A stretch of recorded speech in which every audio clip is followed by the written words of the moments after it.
Selamat malam, berjumpa lagi di James Vlog. Pada video kali ini kita masih membahas sistem periodik unsur, lanjutan dari video sebelumnya. Selamat menyaksikan ya. Setelah kemarin kita telah belajar secara SPU dan sistem periodik modern, hari ini kita membahas sifat periodik unsur. Ya. Nah, sebelum masuk sifat periodik unsur, ya, kita akan mengenal dulu nama-nama golongan pada golongan utama. Ya. Jadi golongan 1A itu disebut juga golongan alkali. Ya. Lalu golongan 2A namanya golongan alkali tanah, golongan 3A golongan boron, golongan 4A golongan karbon, kemudian golongan 5A golongan nitrogen, golongan 6A golongan alkalogen, golongan 7A golongan halogen, dan yang terakhir golongan 8A adalah golongan gas mulia. Sifat-sifat periodik pada unsur itu nanti ada 5 ya.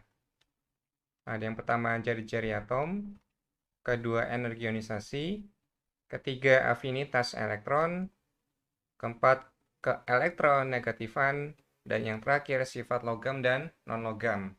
Oke, kita coba bahas bareng-bareng.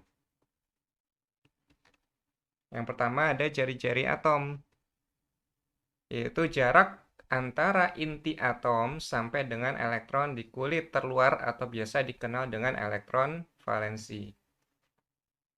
Nah, ilustrasinya seperti ini ya. Jadi jarak dari inti atom ke elektron terluar. Dalam satu golongan, jari-jari atom semakin ke bawah cenderung semakin besar. Ingat, golongan itu melihatnya dari atas ke bawah ya. Jadi dalam satu golongan, semakin ke bawah, jari-jarinya akan semakin besar ya. Karena ada penambahan kulit. Lalu dalam satu periode semakin ke kanan, jari-jari atom cenderung semakin kecil, ya.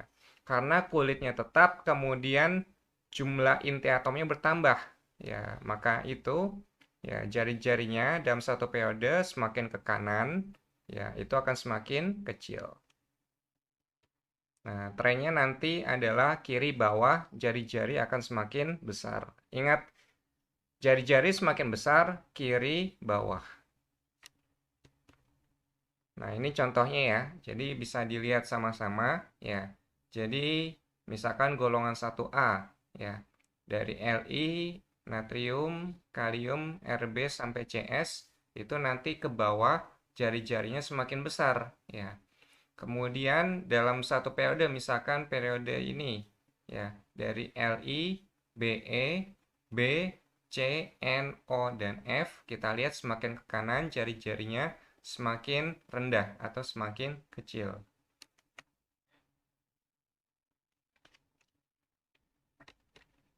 Nah, kemudian ini jari-jari atom dan jari-jari ion ya. Jadi ada kation dan ada anion. Nah, yang pertama, ketika ada jari-jari atom, maka dia akan lebih besar dari jari-jari kation. Nah, kita lihat contohnya yang ini di golongan 1A.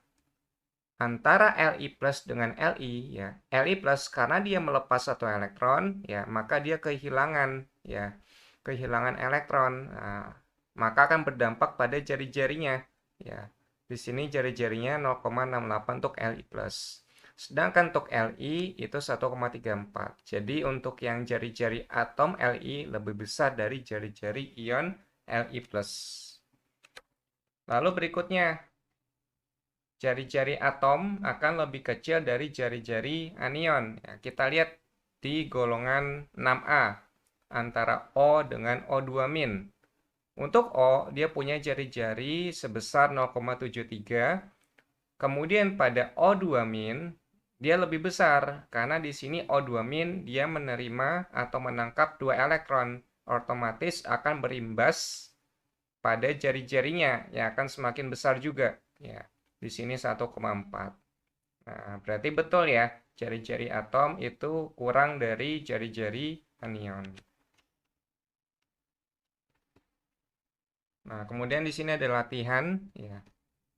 Jadi di sini ada 3 buah unsur, ya. 3X, 11Z, dan 19W. Urutan jari-jari atom ketiga unsur tersebut adalah, ya, jadi 3, 11, dan 19 itu berupa nomor atomnya, ya. Nah, di sini yang pertama kita buat konfigurasi elektron, lalu tentukan golongan dan periodenya. Nah, semoga masih ingat ya, cara menentukan golongan dan periode dari konfigurasi elektron, ya. Nah, bagi yang masih bingung menentukan golongan dan periode, itu bisa dilihat di video sebelumnya ya. Cara menentukan golongan dan periode dari konfigurasi elektron. Nah, kita buat nih konfigurasi elektronnya. Ya. Untuk yang X, karena nomor atomnya 3, maka konfigurasinya menjadi 1s2, 2s1. Nah, di sini kita dapat bahwa untuk yang X ini dia golongan 1A karena elektron valensinya itu 1, ya. Kemudian di blok S ya berarti dia golongan atau di blok A ya atau di golongan utama ya. Lalu di sini elektron valensinya 1 maka jadi golongan 1A. Lalu periode 2 kenapa? Karena di sini kulitnya itu jumlah kulitnya ada 2, 1 2 ada 2 ya. Lalu berikutnya 11Z kita buat konfigurasi elektronnya 1s2, 2s2, 2p6, 3s1. Nah, maka kita dapat golongannya itu 1A ya dan periodenya 3 ya. Karena di sini kulitnya berjumlah 3. Lalu golongannya sama dengan yang X ya, yaitu golongan 1A karena dia elektron valensinya 1. Lalu untuk 19W konfigurasinya 1s2, 2s2, 2p6, 3s2, 3p6, 4s1. Nah, tentukan golongannya 1A, periodenya 4 ya. Nah, di sini bisa kita lihat bahwa ketiga unsur ini dia punya golongan yang sama alias satu golongan yaitu golongan 1A. Tetapi periodenya berbeda ya. X periode 2, Z periode 3, W periode 4 ya. Nah, kalau periodenya berbeda, maka jumlah kulitnya pun berbeda ya. Berarti di sini periode 2 X, periode 3 Z, periode 4 W ya. Maka itu juga berlaku untuk jumlah kulitnya. Nah, di sini kita harus tahu bahwa jumlah kulitnya semakin banyak, maka jari-jari atomnya akan semakin besar ya. Karena ketika jari-jarinya bertambah, otomatis kan kulitnya bertambah. Nah, kalau kulitnya bertambah, otomatis jarak dari inti atom ke elektron keluar makin bertambah kan. Nah, berarti nanti bisa kita simpulkan ya, untuk urutannya, berarti nanti W itu jari-jari yang paling besar, kemudian disusul dengan Z, lalu terakhir X. Begitu caranya. Semoga bisa difahami ya.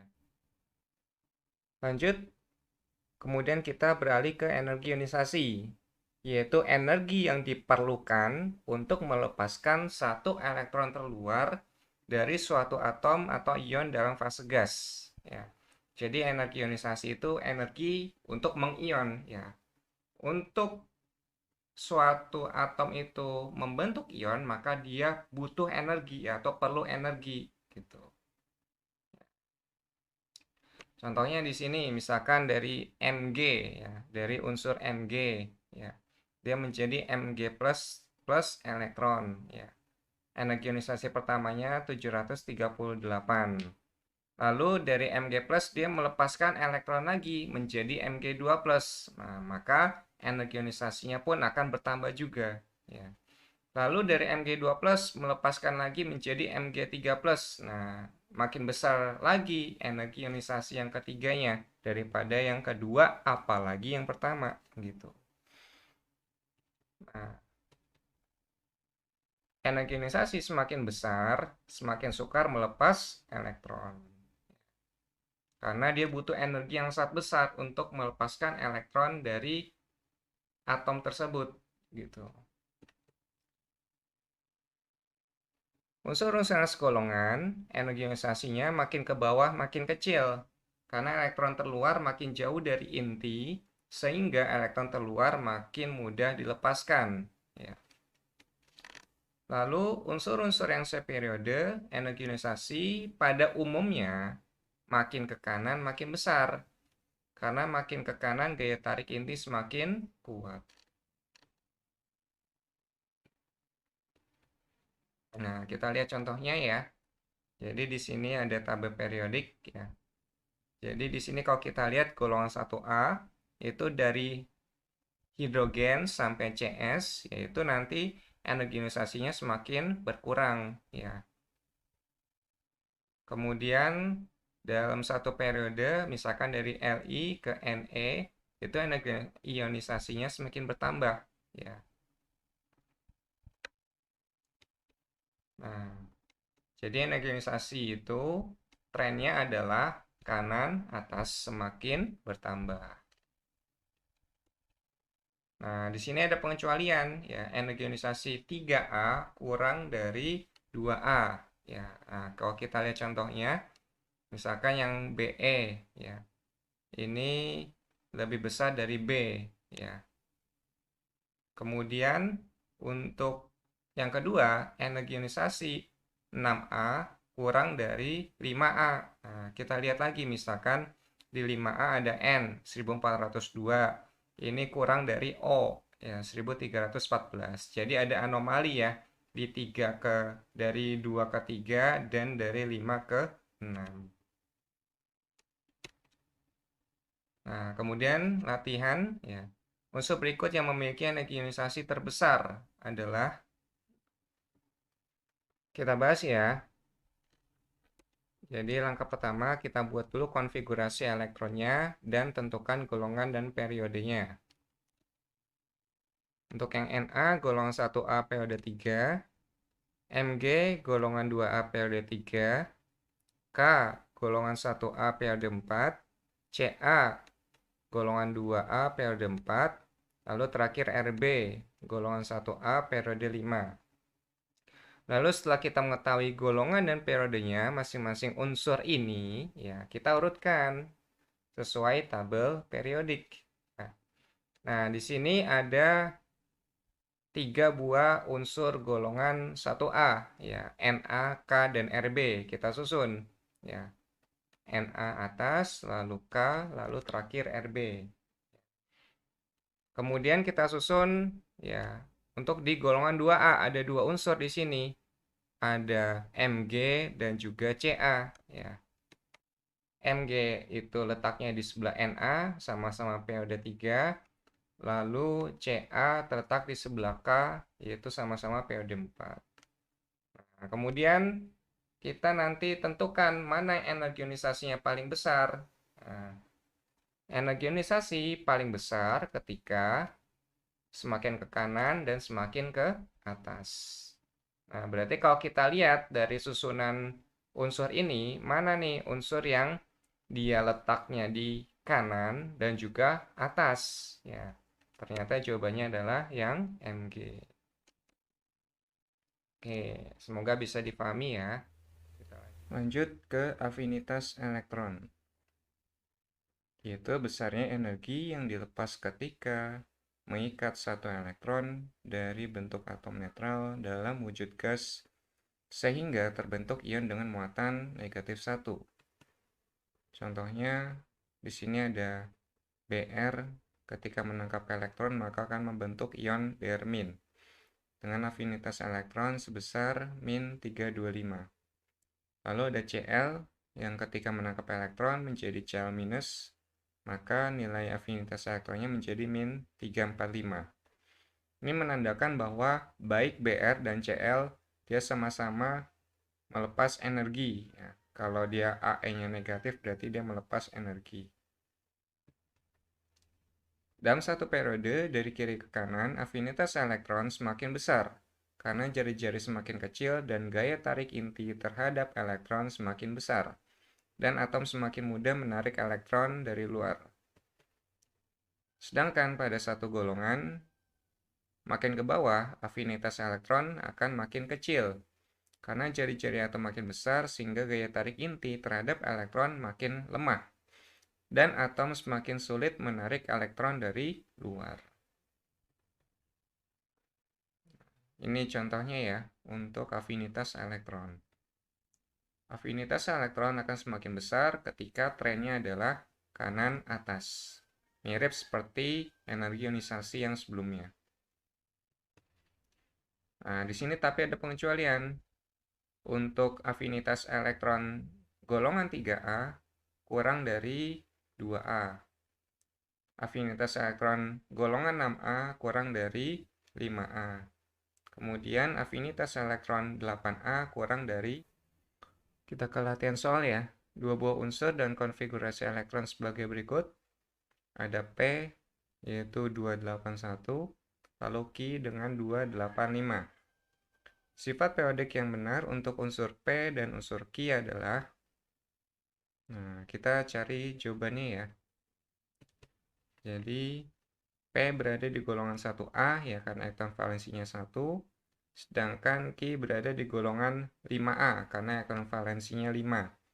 Kedua unsur berada pada satu periode yaitu periode 3. Dilihat dari jumlah kulitnya. Ya, baik P ataupun Q di sini sama-sama berada di kulit ketiga. Ya. Nah, berarti nanti kita dapat urutannya sesuai tabel periodik yaitu P dulu kemudian Q. Nah, berarti nanti dari sini dari P ke Q ya energi ionisasi akan makin besar.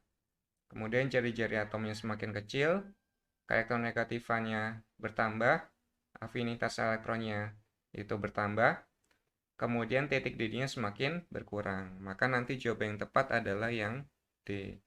Afinitas elektron Q lebih besar daripada P. Oke, semoga bisa difahami ya. Kemudian lanjut, keempat ada elektronegativitas, yaitu kemampuan suatu atom untuk menarik elektron ke dalam ikatannya ketika atom-atom tersebut membentuk ikatan. Unsur yang mempunyai harga keelektronegatifan besar cenderung menerima elektron dan akan membentuk ion negatif. Nah, contohnya seperti ini. Ya, ketika kita punya senyawa HF, hidrogen fluorida, maka nanti di sini terjadi gaya tarik ya. Gaya tarik. Nah, di sini untuk hidrogennya dia mempunyai muatan parsial positif ya. Dia akan cenderung untuk membentuk ion positif.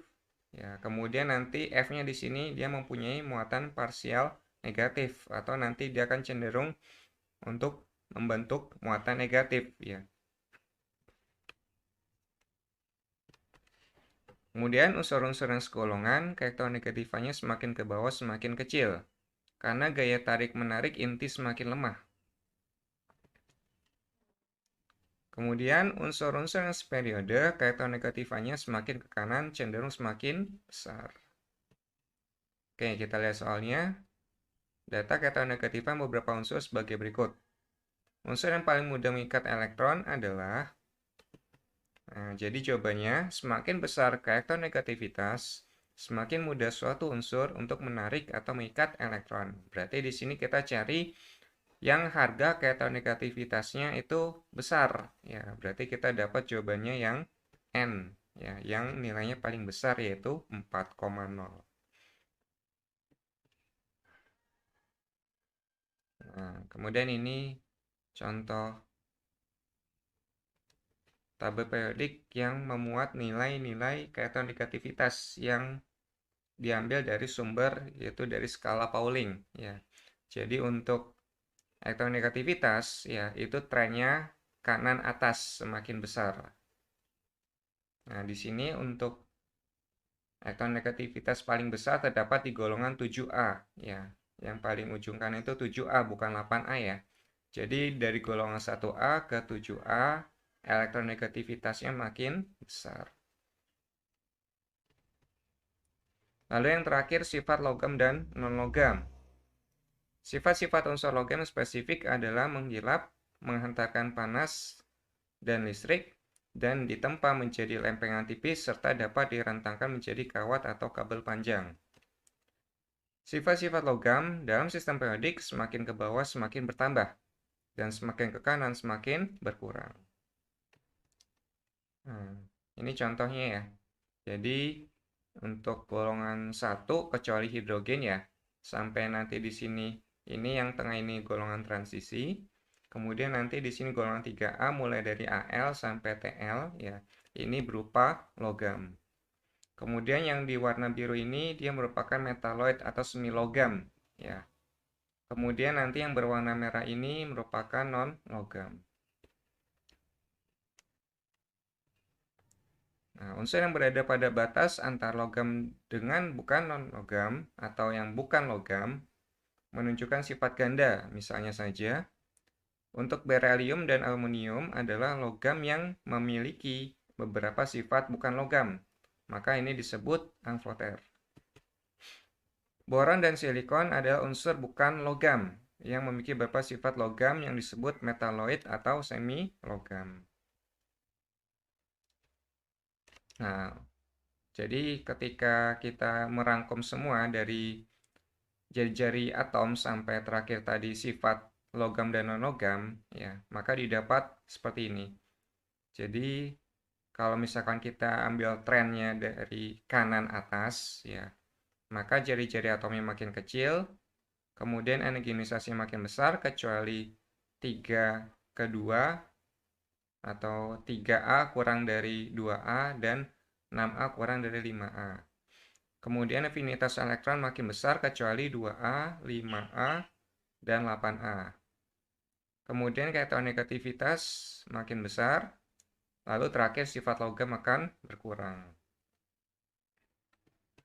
Oke, sekian video yang bisa saya berikan. Semoga bisa bermanfaat. Kita jumpa lagi di video berikutnya. Terima kasih telah menonton.